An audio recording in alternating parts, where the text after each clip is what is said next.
Hi, and welcome to ADHD Friendly. I am Patty. I am an ADHD coach, and I'm here to support you to struggle less and thrive more with ADHD. In this episode, I'm celebrating some 25 and 2025 wins. I'm also going to share a tip about rewarding yourself for starting. And then the main topic today is, are you an introvert? I am. So come on in. Let's get this episode 213 started.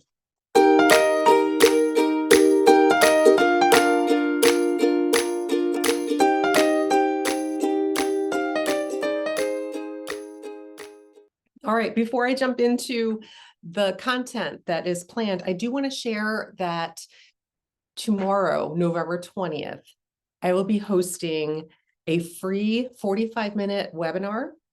I am going to share some tips to help you manage your time and your commitments with more ease. So when you think about if you struggle with arriving on time, with overcommitting yourself, with meeting expectations, whether they're your own expectations or others, this is for you. I'm also going to share at the end of the webinar a new program I'm rolling out in 2026, all about planning and implementation. It's a year-long program. I'm calling it Plan, Act, Thrive. And it's a year of ADHD friendly planning ahead. We're going to dive into some tips first, though. So if you join me on the webinar, you will learn how to manage your expectations around time, so you'll stop overcommitting, plan in ways that feel doable instead of draining, and prioritize what truly matters instead of just what feels urgent in the moment. So if you'd like to reserve your spot, again, this is free, no obligation. Just show up for some free insight, tools, and information, and learn a bit about my upcoming program as well. If you would like to join, there is a link in the show notes. Simply click on the link and register. It is tomorrow, November 20th at 12 Eastern. Okay, so now to kick off this episode 213, as always with a celebration. I have had a number of 25 and 2025 wins. That's my list of 25 goals I had for this year. The first is I scheduled and finally went to a new dermatologist for just an annual check. I mentioned before, I haven't done this in a few years, and it's just been something that's been slowly kind of building up toleration, which has been draining my energy. I had to find a new dermatologist. I had to make sure that they were in network. I had to read reviews. I had to then make the phone call to schedule. And it was a lot of steps, but I scheduled it. I went actually earlier today, and all is good. So it's also a huge relief to know that everything is perfectly fine. I also went and ordered my new glasses, something that was also on my list. And I had the eye exam over the summer, but the Costco that I went to didn't have any glasses that I liked. So I had to find time to go to a different Costco that has a bigger selection. And I did find a pair I like, and they are ordered and will hopefully be in sometime later this week. And I also, this was not on my list, but it feels like such a huge celebration. I have been meaning to get my dogs groomed for a bit here. And with the cooler weather, they are definitely shedding more. I have 3 dogs. It was overwhelming to think about taking them all, which is what I usually do. And I decided to look for a closer groomer, because where I had taken them to before was like a good 25, 30-minute drive. And it was too far to come back. So I'd have to find something to do while they were being groomed. And it was just a lot. And so I found one really local, and I just scheduled one dog, and they had a new client discount. So I took one of my pugs in, had them de-shedded, groomed. Oh my gosh, it just smells so wonderful. So I'm feeling so much lighter. Like, these things sound small, but they're huge. And I'm really excited about the wins I've had this week.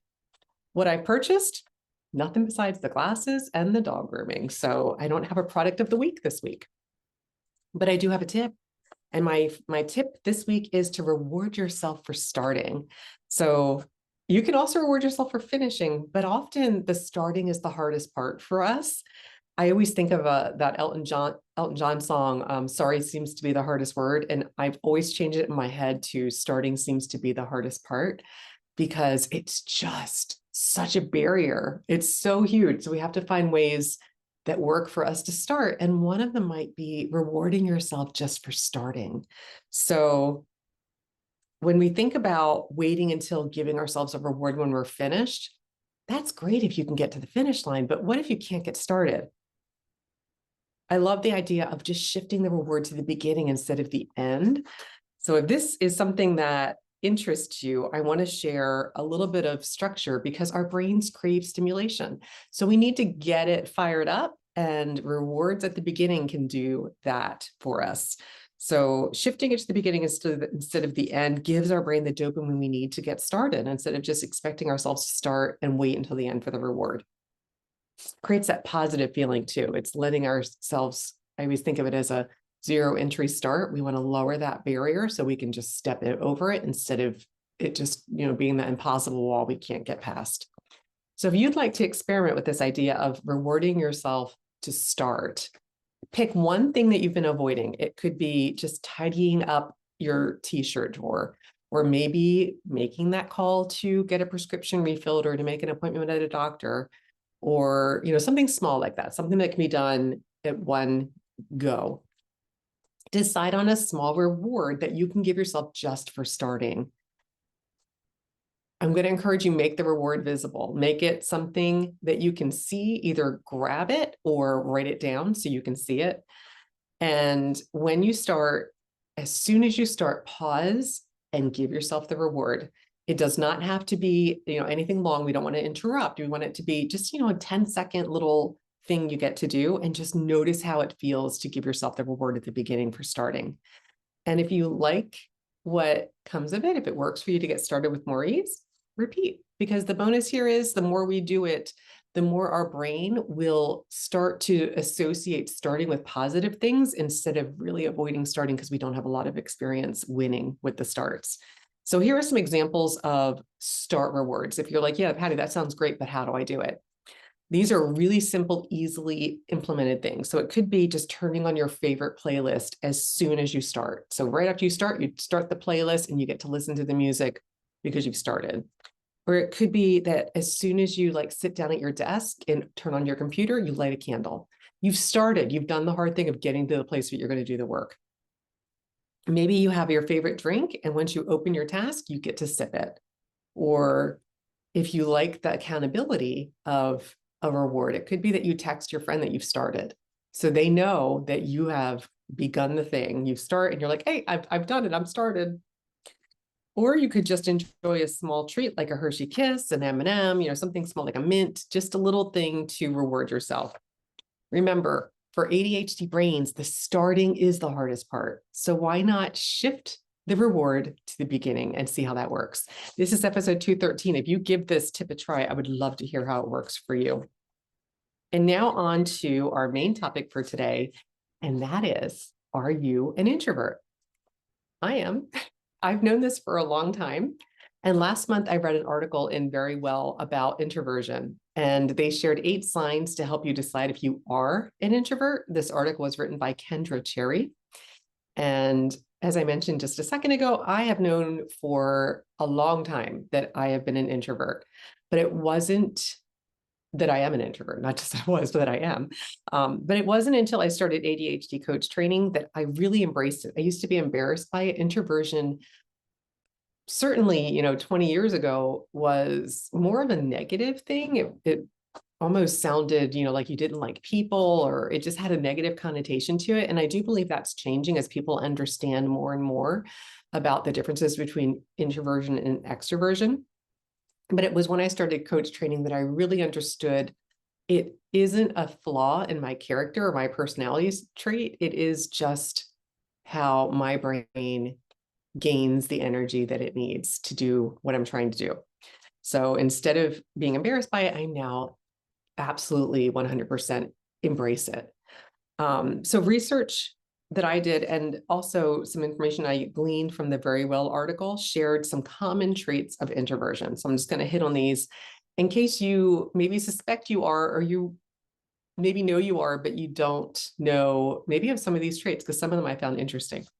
So the first is, and I find this one is the most common that we associate with it, and that's feeling drained after a lot of social interaction or spending time in high stimulus environments. So you might not even be being social, but if there's a lot of lights or noise going on, or just crowd around, even if you're not talking and socializing, just the high stimulation can really leave you feeling drained. It also might lead to taking more time for people to get to know you. I've always thought of that as being more of a shy thing for me. But when I read, that was one of the things I got from the Very Well article. When I read it, I thought, well, that is true because I'm quieter. I don't tend to open up a lot and start conversations. I'm a little more reserved, and that is apparently an introversion, a trait for introverts. We also prefer one-to-one or small group interactions to large ones. I have always been this way. And it's funny because my older sister is an extreme, she's as much of an extrovert as I am an introvert. And I used to always watch her with her just, almost like this orbiting group of friends, just always, coming by and calling and spending time. And I have always had 1 to 3 best friends at a time. And that's kind of my limit. It always has been.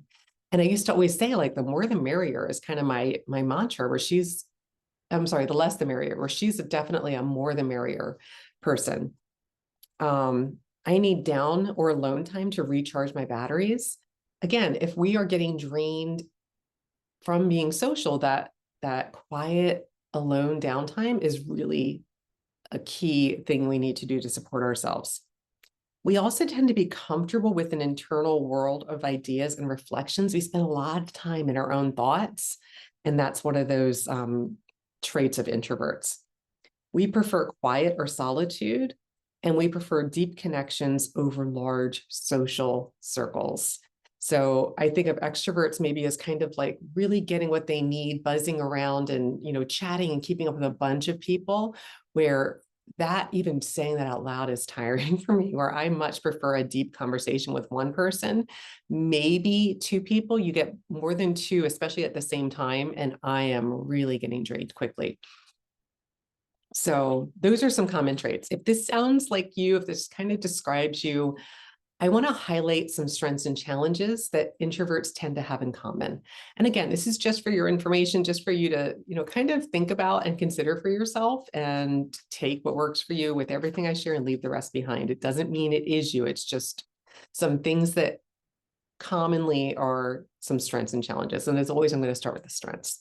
So introverts tend to have strong listening skills.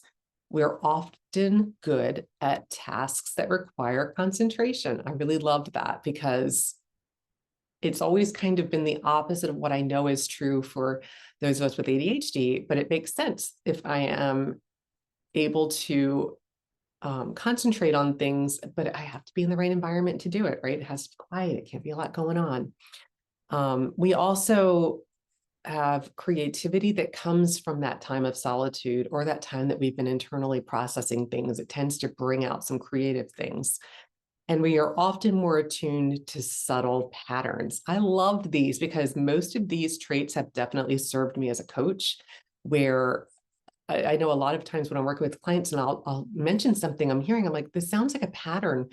I'd just like to, put it out there and get your thoughts on it. And they're like, oh my gosh, I can't believe that you thought about that, or I can't believe that that's something I never thought about. And it's really, again, just something I think, because I'm so able to do that because of being an introvert, that I'm like, oh, that's a really cool thing that I've noticed that really does support me in my career.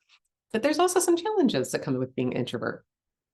We might feel pressured to be more extroverted. That was definitely more of an issue for me, I would say, 10 plus years ago than it is now. I'm much more comfortable advocating for myself and saying what I need. And if people don't understand, I don't feel the strong need to justify it like I used to, or to hide it, or try to pretend that I'm not introverted. I just, I'm like, what, this is not a me thing. I just know what I need. I'm going to do what I need to support myself. We also can find it challenging socializing in big groups or in those high stimulus settings. And if we are doing that, there's a little net in here. If we are doing that, sorry guys, if you're like watching this I'm like totally like grabbing it. I don't know if you can see it. It's really small. Sorry, I got distracted, bringing it back. If we are draining our energy by doing a lot of socializing or being in high stimulus settings, it can take away the energy we need to do other tasks. So remember, we have a limited amount of energy and we want to be mindful of how it is being depleted or what is depleting it. And we also might struggle to self-advocate for what we need, whether it's quiet time, alone time, or to set boundaries. I know when I go to big gatherings, whether it's a wedding or a party or, you know, some kind of like baby shower, wedding shower, like things that are kind of like more big events, I will find quiet, like I'll sit at the smaller table if there is one, instead of like the really long conference, you know, kind of sitting 10 or 12 people at it. Or I'll sit closer to the door where if I have to get up to kind of go out and have some time outside or some time like in the entryway or whatever it is, it's easier for me to do that because I don't feel as obvious if I have to get up and walk through the entire room. So again, it's only a challenge until we find ways around it to better support ourselves. So there is some research on the ADHD introversion combo if you have both. And it shows that people with adults, specifically with ADHD, do have lower rates of extroversion and openness. And some of the resources noted that as much as 58% of people with ADHD lean towards introversion, which I thought was interesting. I don't know, somehow I thought with the challenges around impulsivity and regulating our emotions that it might be more extroverted. So I found that interesting. So I just wanted to mention that. So here finally are some strategies. If you are someone with ADHD that also aligns with those traits of introversion, the first is to build in quiet or alone time into your schedule. Give yourself that time to recharge. The next is to create environments that have minimal distractions. So it might be looking intentionally for where can you work that's quiet or that there's not as much clutter or visual, you know, kind of things going on. You might want to think about if you need social boundaries. So like my example with the larger crowds and like what I might need to do to give myself a break. Maybe deciding in advance of something that you're going to socialize for, you decide how long you're going to be committed to it, and then build in an exit strategy. Or if you can't exit, at a time that you choose, you have to stay for a certain amount of time. Again, build in time for those breaks. Find plans in your time that you're going to be socializing that you can give yourself those little breaks to recharge.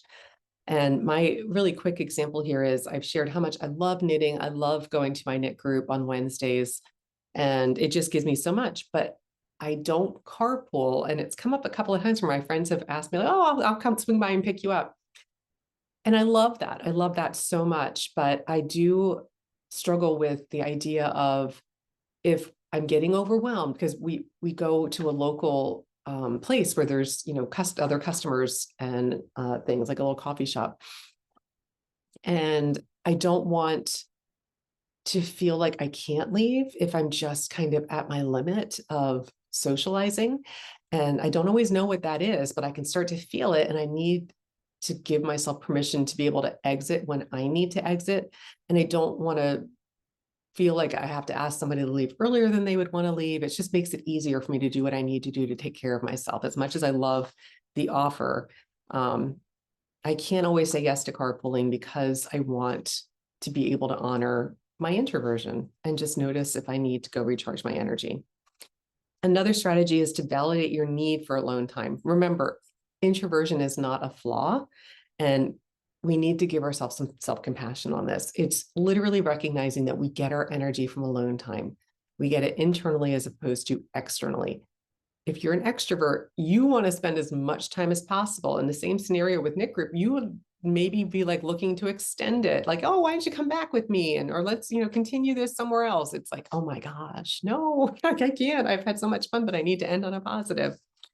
And then my final tip is to customize your planning. When you do your daily planning, your weekly planning, whatever your time looks like, include prompts to help you plan ahead. So it might be looking at which activity today is going to drain my energy, or what can I do to impact my schedule to minimize that. So it might be looking for like, oh, I've got like 3 meetings I have to go to. Is there a buffer in between them? Do you need to give yourself quiet time before going to them so that you can build up the energy to be able to go into a meeting and tolerate it?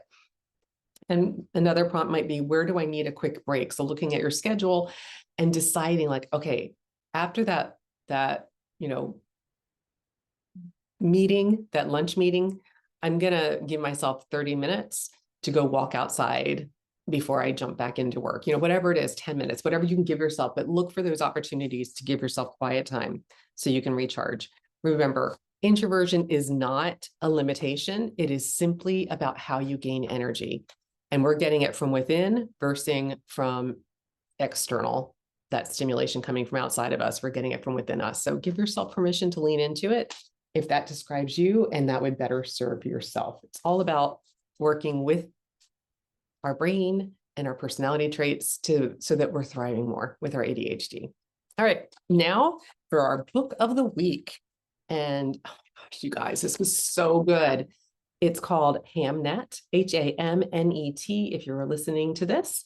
And it's by Maggie O'Farrell. Maggie also wrote The Marriage Portrait that I just adored. And this is actually going to be a motion picture in this month, later this month. It's coming out on November 26th, so in just about a week. And a quick summary is it's historical fiction. So it imagines the life, love, and grief of William Shakespeare's family, especially his wife Agnes, after the death of their son Hamnet. And it's the inspiration for the play Hamlet that Shakespeare wrote. Apparently, back in the time of Shakespeare's life, Hamnet and Hamlet were interchangeable names. And it's historical fiction, but he did have a son named Hamnet that died. And they do believe that he was the inspiration for the play that he wrote. I gave it a 4.5 out of 5. I just loved this book so much. So highly recommend it, especially if you like to read something before you see it in theaters. I am definitely that person. So I read it and I am totally waiting for it to come out so I can go see it. All right, now for my quote of the week. This does come from Hamnet by Maggie O'Farrell. In the book, this is the quote I'm taking. Time runs only one way. It's deep. I love that. It was referring to this scene where, or this part of the book where Agnes, the mom, was really kind of longing for time to reverse. Actually, as I say that, it could have been Shakespeare. I'm not sure, but they were, kind of like picturing time running backwards and wanting to have more time with the son, and how it just felt so slippery. But the acknowledgement that time only runs one way, and I love it for the idea of supporting ourselves to not beat ourselves up for past things, and really just forward focusing, allowing ourselves to be in the present and looking ahead instead of beating ourselves up and trying to wish something different in the past. It's like, okay, well, what can I do from here? So that's my quote for the day. That is our topic. I hope that you found something useful in this so that you are struggling less and thriving more. If you would like more information or you want to join my free webinar tomorrow, I invite you to click on the link in the show notes and register so you can join the free 45-minute webinar. I hope to see you there. Until next time, tally ho.